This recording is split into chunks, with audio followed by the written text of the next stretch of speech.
అది లాస్ట్ అయ్యా అది తీసి నా వైపు కెమెరా పెట్టండి.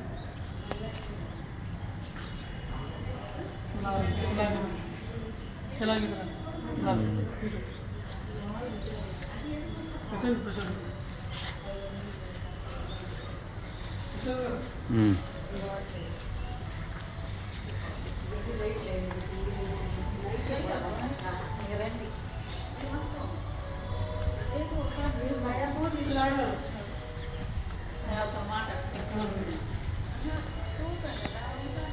వచ్చింది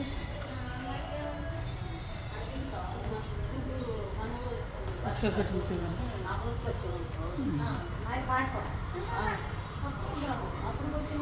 నా వైపు పెట్టండి. అందరికీ నమస్కారం అండి.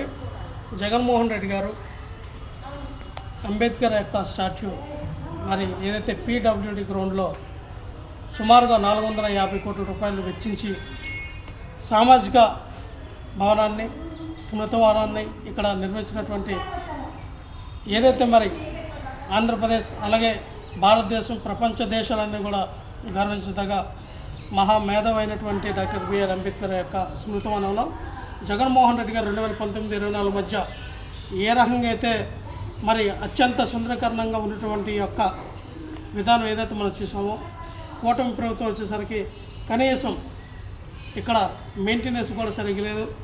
చూడండి, ఎక్కడ పడితే అక్కడ వాటర్ బాటిల్స్ చెత్త చెదారంతో అలాగే ఇదంతా నాచు పట్టేసి ఎటువంటి కూడా క్లియరెన్స్ ఏం లేదు. అంటే జగన్మోహన్ రెడ్డి గారు హయాంలో అంత బాగుంటే ఇప్పుడు ఎందుకు కూటమి ప్రభుత్వం ఎందుకు పట్టించుకోవట్లా? ఈ 450 కోట్లు పెట్టి ప్రతి ఒక్కరు కూడా డాక్టర్ బిఆర్ అంబేద్కర్ యొక్క గొప్పతనం జీవిత చరిత్ర తెలియాలి.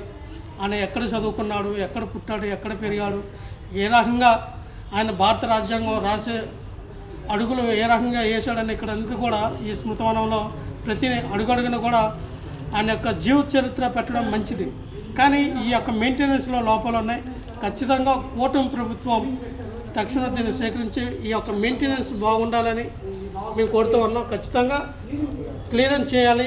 మెయింటెనెన్స్ బాధ్యతలు శ్రీ చంద్రబాబు నాయుడు గారు, పవన్ కళ్యాణ్ గారు అలాగే నారా లోకేష్ గారు మీరు బాధ్యత తీసుకొని ఈ యొక్క ఏదైతే మరి ఈ చెత్త సదారం ఏదైతే ఇది ఉందో క్లీనప్ చేసి ఈ యొక్క స్మృతివనాన్ని అందరూ కూడా సుందరకరంగా కనబడేటట్టుగా చూపించాలని అయితే మేమైతే కోరుకుంటున్నాం.